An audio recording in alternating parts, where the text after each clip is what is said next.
Señor presidente, don Alberto Fernández, en primer lugar, gracias por recibir a Radio Televisión Española en este rincón argentino en pleno corazón de Madrid. Aquí en Madrid, en España, inicia una gira por Europa que le llevará a Alemania y a Francia también, ¿no?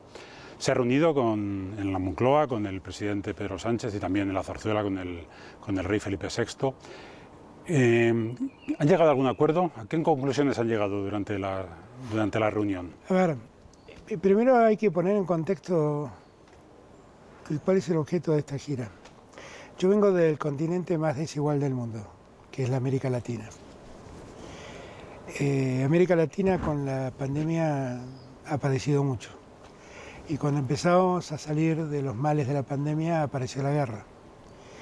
Y la guerra está poniendo en jaque dos cuestiones fundamentales: la seguridad alimentaria, la seguridad energética.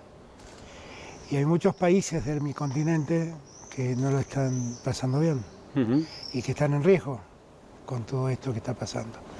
Porque la suba del precio de los alimentos los dejan en una situación muy difícil de llevar. Tuve el propósito de hablar con el presidente, con el canciller alemán y con el presidente de Francia para ver qué es lo que queremos, qué es lo que vamos a hacer como mundo frente a la guerra que se ha desatado, que obviamente no aprobamos, que obviamente no queremos, que obviamente condenamos, pero que tenemos que encontrar una solución. Y cuando vengo a Europa, siempre quiero entrar por España, porque España es para mí la puerta de entrada a Europa. Pero además necesitaba conocer qué mirada tienen de este problema los europeos más amigos, que son los españoles. Y quise conocer qué pensaba Pedro Sánchez y me sirvió de mucho poder hablar con el rey Felipe. Y tuvimos dos muy buenas reuniones, donde planteamos nuestra preocupación por la crisis económica que está generando esta guerra, nuestra preocupación por la necesidad de que esto termine cuanto antes, porque están los países de la periferia, de América, de África, están padeciendo enormemente las consecuencias de esta guerra. Las sanciones económicas a Rusia son sanciones económicas que padecemos todos. Y me pareció que era muy importante escucharlos, transmitirles esta preocupación y escucharlos fundamentalmente. Y tuve como siempre ocurre, una buena mirada, una buena reflexión de Pedro Sánchez y una muy buena mirada también y una muy buena reflexión del rey. Sabiendo que lo que quiero es que busquemos una salida, porque por este camino el mundo periférico, como me gusta llamarlo a mí, en contradicción al mundo central del norte, la está pasando muy mal.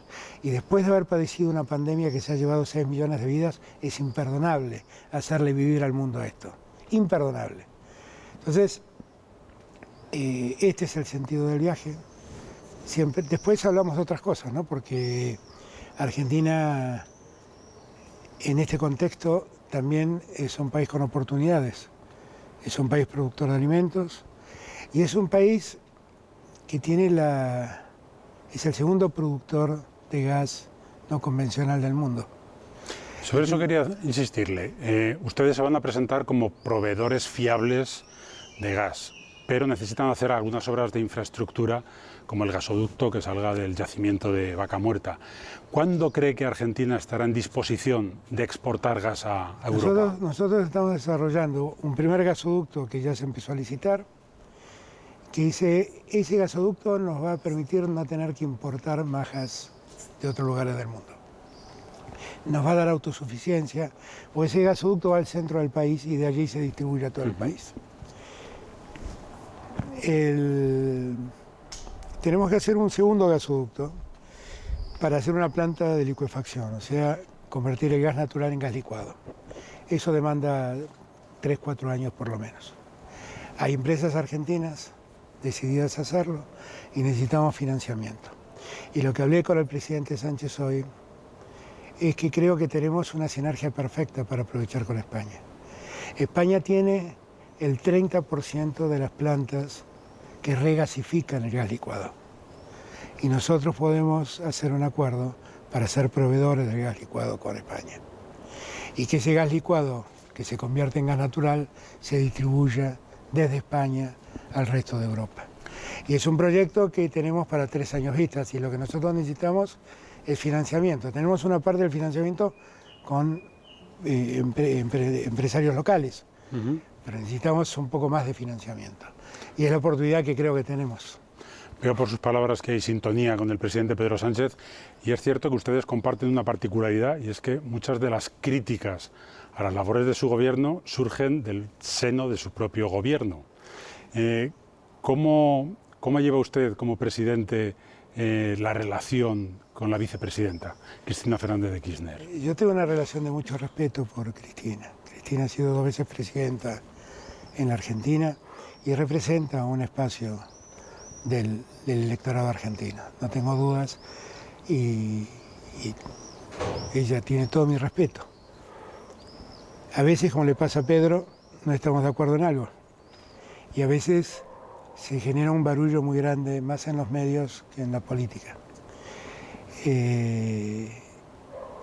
Yo creo que tenemos en común con Pedro ser parte de un espacio progresista de la política. El peronismo es el progresismo argentino, que tiene sus peculiaridades. Y realmente cuando hacemos ruido y debate es cuando mejores somos. Perón decía que cuando los peronistas parece que nos peleamos, nos estamos reproduciendo. Y entonces estamos aumentando. Yo creo que son distintas miradas, todas respetables, pero que en este tiempo me toca gobernar a mí y tengo que tomar decisiones, y algunas de esas decisiones seguro no conforman a todos. Es más entonces una batalla por las ideas que una lucha por el poder, bajo su punto de vista. Sí, yo la verdad es que... La verdad mi discusión no está por ver quién tiene el poder. Mi discusión está por ver cómo construimos una Argentina hacia el futuro. Una Argentina distinta. Que tome del pasado las experiencias, pero que no vuelva al pasado. Que no vuelva al pasado. Tenemos muchas experiencias malas con el macrismo, nos sobran. Tenemos muchas experiencias buenas que rescatar del tiempo que gobernamos. Tenemos errores que no tenemos que volver a cometer de aquel tiempo. Pero el pasado es acumulación de experiencia, pero no nos puede anclar. Nosotros tenemos que mirar al futuro, y mi objetivo es construir un futuro para la Argentina. El futuro país que yo creo, y en el que creo y el que quiero, yo estoy seguro que finalmente es el mismo que quiere Cristina. A mí me preocupa tanto como a ella la distribución del ingreso. Me preocupa tanto como a ella el proceso de inflación que estamos viviendo. Me preocupa tanto como a ella que los poderosos no sigan adueñándose de la renta mientras millones de argentinos quedan sumidos en la pobreza. A veces no nos ponemos de acuerdo sobre cuál es el mejor camino para llegar a esos objetivos. Y a veces eso genera mucho ruido. Y bueno, a mí el ruido no me molesta, estoy seguro de lo que estoy haciendo. Y creo que hay muchas formas de conducir. Yo la verdad es que creo que la paciencia y la templanza es un valor. Creo que el respeto al otro es un valor. Y que creo que tenemos que aprender a caminar en la diversidad. Hablemos, si le parece, de la situación económica argentina, porque esta es una semana crucial, es otra semana crucial, porque empiezan las audiencias para las tarifas energéticas, y uno tiene la sensación de que Argentina se enfrenta a un callejón sin salida, porque por un lado el Fondo Monetario Internacional le pide que reduzca los subsidios energéticos, y por otro lado la reducción de esos subsidios puede provocar un aumento del malestar social. ¿Cuál es su fórmula para satisfacer al fondo y no generar más desafección social? Yo quiero aclararle algo. La Argentina no puede vivir dedicando 4 puntos del PBI a subsidios a la energía. Y máxime cuando esos subsidios están subsidiando a los más poderosos de la Argentina, porque no discriminan. Segundo punto, la Argentina no puede vivir con déficit fiscal. al déficit fiscal hay que ir acotándolo. Digo esto porque esas medidas no son producto del acuerdo con el fondo. De eso estamos convencidos. Hubiera sido producto del acuerdo con el fondo si lo hubiéramos hecho como quiere el fondo, de un día para otro. Y entonces sí, el costo social hubiera sido muy alto. Pero las tarifas en la Argentina están aumentando con la lógica que le voy a decir. Los más pudientes, el primer decil, el 10% de la Argentina, que son los que viven en la ciudad de Buenos Aires y en el Gran Buenos Aires, aclaremos eso. Son alrededor de 400.000 personas esos que paguen lo que vale la energía.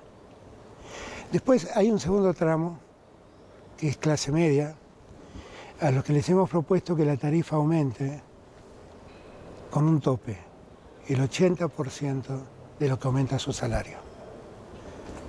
¿De dónde saqué yo esta idea? De una ley que votó Cristina, que votó el Frente de Todos en los años de Macri, para ponerle un límite a los tarifazos de Macri. Y después está la tarifa social, que hay que respetarla. Son argentinos que no pueden pagar más. Eso es incuestionable, se va a respetar. Eso se va a respetar. Con lo cual, esto está muy lejos de ser lo que el fondo quería. Como está muy lejos de ser lo que el fondo quería, tener un déficit del 2,5. El fondo quería que eso hubiera bajado mucho más. Yo creo que yo le prometí a los argentinos que el acuerdo con el fondo no se iba a hacer a costa de los argentinos. Les prometí que no iba a haber reforma previsional y no la hubo. Les prometí que no iba a haber reforma fiscal y no la hubo. Les prometí que no iba a haber reforma laboral y no la hubo. Es un acuerdo singular, que seguramente el fondo, a la hora de aceptarlo, habrá tenido en cuenta la responsabilidad que tuvo al darle el crédito que le dio a Macri, que desde el punto de vista de la racionalidad es imperdonable. Y segundo, habrá tenido en cuenta que se encontró con un presidente que quiere cambiar la Argentina, pero no a costa de dañar más a los argentinos. Usted es consciente de que en Europa se ha visto con cierta ambigüedad la posición de Argentina respecto al conflicto en Ucrania, ¿no? Se ha destacado mucho el viaje que hizo 20 días antes a Moscú, 20 días antes de la invasión. Se echó en falta en algunas cancillerías quizá una condena más explícita del inicio de la guerra, pero también es cierto que ahora mismo acaba de decir que condena la guerra y su posición ha quedado clara al principio, pero me gustaría que lo matizara un poco más. ¿Usted comprende o comparte los argumentos que dio Vladimir Putin para invadir Ucrania? Es que yo creo que eso pasa a un segundo plano, con toda franqueza, porque la discusión de si la OTAN puede llegar o no al límite de Rusia es un tema discutible, absolutamente discutible. Lo que no es discutible es que después de una pandemia el mundo entre en guerra. Lo que no es discutible es que después de una pandemia se mate gente. Lo que no es discutible es que se bombardeen ciudades y mueran civiles después de lo que vivió el mundo. Eso no es discutible. Puede entender los argumentos, pero no entiende la decisión. Es que la verdad, el punto del conflicto es un punto muy lejano para Argentina. Es un hecho que ocurre en el este europeo, donde Estados Unidos tiene sus propios intereses como miembro de la OTAN y renueva su vieja disputa con Rusia. Es muy lejano para un argentino. A mí me causaba mucha gracia cuando usted me hablaba de mi viaje y me encuentro con Putin 20 días antes de que se desate el problema. Porque obviamente Putin no estaba hablando conmigo de ese problema. Para ser francos, habremos dedicado los últimos 30 minutos del encuentro para que él me cuente lo que él sentía. Y lo que yo le dije es lo mismo que le acabo de decir a usted. Dije, si en algo puedo ayudar para que esto no se convierta en una guerra, dígamelo. Porque después de una pandemia el mundo no soporta una guerra. ¿Usted tuvo la percepción de que estaba decidido ya a tomar la decisión? No. ¿No? No. Para nada. Para nada. Hasta escuchó con atención esto que le dije. Para nada. Cuando el hecho ocurrió, la verdad es que nosotros no tuvimos dudas. Yo hablé con Michelle Bachelet la alta comisionada de Derechos Humanos en Naciones Unidas, con quien me da una amistad y le tengo un afecto enorme de muchos años. Le pregunté cómo era la situación, ella fue muy descriptiva en lo que estaba viviendo Ucrania. Y nosotros votamos con el conjunto de las naciones la condena, la suspensión de Rusia en el Consejo de Derechos Humanos, en la Comisión de Derechos Humanos de Naciones Unidas. No hemos tenido, y en eso me acuerdo que Pedro Sánchez me habló, porque pobre Pedro Sánchez habrá leído en los diarios y habrá creído que Putin discutió conmigo la invasión a Kiev. Y hablé en esos días y yo le dije, quédate tranquilo que la Argentina va a acompañar a Europa. Que creo que ha quedado en el medio de un conflicto ajeno, con toda franqueza. En la reunión con Pedro Sánchez se ha hablado también de reforzar la agenda iberoamericana. Y es cierto que la situación de Latinoamérica, hay algunos que dicen que está más unida que nunca y otros que dicen que está más desunida que nunca. Pero han surgido gobiernos o regímenes, pues por ejemplo Nayib Bukele en El Salvador, Jair Bolsonaro en Brasil, o el matrimonio Ortega en Nicaragua, o la crisis institucional esta que padece el presidencialismo en Perú, que hacen que sea complicado avanzar hacia un futuro en común. Yo entiendo que usted es partidario de la unión en Latinoamérica. ¿Qué tiene que pasar para que dentro de 20 años Latinoamérica esté más unida y más fuerte? Tiene que pasar que dejemos de discutir lo que votan los pueblos en cada país. Yo viví un tiempo siendo jefe de gabinete donde existía el UNASUR. Y en el UNASUR estaba Uribe y estaba Chávez. Y estaba Piñera y estaba Pepe Mujica. Y estaba Lula y estaba Kirchner y estaba Morales. Y todos nos respetábamos, porque todos eran, yo no era en ese momento presidente, los presidentes que cada pueblo había elegido. Yo ahora presido la CELAC. Trabajé los 2 últimos años muy cerca de López Obrador para darle un impulso a la CELAC nuevo. Y México hizo mucho por eso. Ahora, estamos en un punto donde no tenemos que discutir lo que votan los pueblos. Tenemos que discutir cómo nos unimos, porque nos dimos cuenta lo que le pasa a América Latina cuando estamos desunidos. ¿Saben cuándo? Con la pandemia.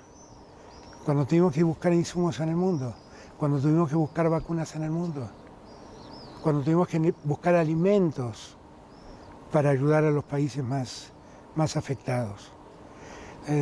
Nosotros tenemos que trabajar en la defensa institucional de cada uno de los países, respetar lo que los pueblos votan, y la unidad latinoamericana está más allá de la ideología del gobierno de turno. Eso es en lo que creo, y creo en esa unidad. Usted entró en política más o menos a mediados de los 80, con el presidente Raúl Alfonsín. No, empecé a los 14 años. A los 14 años era delegado de la Unión de Estudiantes Secundarios de mi colegio. Y con cargo político, ya sí con Raúl Alfonsín, con el presidente. Bueno, sí, era un cargo más de la burocracia más que un cargo político. Curiosamente es el padre del embajador de Argentina en más España, allá, Raúl Alfonsín. Es parte destacada de mi currículum es haber trabajado junto al gobierno de Raúl Alfonsín. Lo decía porque... Además, quiero aclarar una cosa, para hablar mejor de Alfonsín. Me nombraron funcionario mientras yo era apoderado del Partido Justicialista. Y nunca me pidieron... ¿Y el gobierno de la Unión Cívica Radical? Él gobernaba la Unión Cívica Radical y yo era apoderado del Partido Justicialista. Y cuando me nombraron avisé, che, les aviso que yo soy apoderado del Partido Justicialista. Te nombramos por tus condiciones de abogado, no por tu ideología. Se lo comentaba porque usted ha visto la trayectoria de la política durante todo este tiempo y la desafección de mucha parte de la sociedad hacia la política. Yo creo que los políticos de entonces seguramente eran más serenos, más estrategas, no pensaban tanto en el relato como en el discurso. ¿Qué tienen que hacer los políticos en el futuro para que esa brecha que se está abriendo en todo el mundo entre la ciudadanía y los políticos se acorte? O por lo menos no crezca más. En todo el mundo lo que yo veo es que ha aparecido un anarquismo de derecha que convoca a muchos sectores. Cuando me pregunto por qué pasa eso, tengo la sensación de que eso pasa porque la pandemia ha lastimado mucho a la gente. Y la gente ha visto morir a sus seres queridos y ni siquiera se pudo despedir de ellos. Y quiere buscar al responsable. Y generalmente el responsable es el que está gobernando. El responsable es la pandemia, no el que está gobernando. Pero muchos pudieron lucrar con esa percepción social y construyeron esta derecha recalcitrante que se ve en toda América Latina, que enfrentó Boric en Chile, que nosotros la enfrentamos con los libertarios, los herederos del Tea Party americano, que la tienen acá instalada con Vox, que aparece en grupos neonazis en Alemania. La verdad lo que tenemos es que llamar la atención de nuestra ciudadanía y decirles, ojo, porque detrás de los que declaman libertad están los mayores conservadores del poder de turno, de este poder concentrado. La libertad que proclaman es la libertad de los poderosos, no la libertad de los débiles. Y eso tenemos que hacerlo hablando de cada gente, convenciéndola, demostrándoles quiénes son cada uno de esos personajes. Eso es lo que creo. Ahora, el por qué nació esa derecha recalcitrante, yo lo atribuyo directamente a la decepción, la desesperación, la desesperanza que la pandemia ha generado en millones de personas. Señor presidente, estamos ya fuera de tiempo, pero no quiero que termine la entrevista sin hacerle una pregunta. ¿Se ve usted con fuerzas no solo de terminar su mandato, sino de presentarse a la reelección en 2023? Yo estoy absolutamente con todas las fuerzas necesarias para que la Argentina se ponga de pie. Y la voy a poner de pie. Entiendo que ha dicho más o menos que sí. Definitivamente. Definitivamente. Si hay algo que no nos pasa a los peronistas, es que nunca nos damos por vencidos. Nos mataron 1000 veces, nos persiguieron, nos desaparecieron, nos derrocaron una y otra vez. Nosotros no sabemos de qué se trata eso de bajar los brazos. Pues muchas gracias, señor presidente. Gracias a ustedes.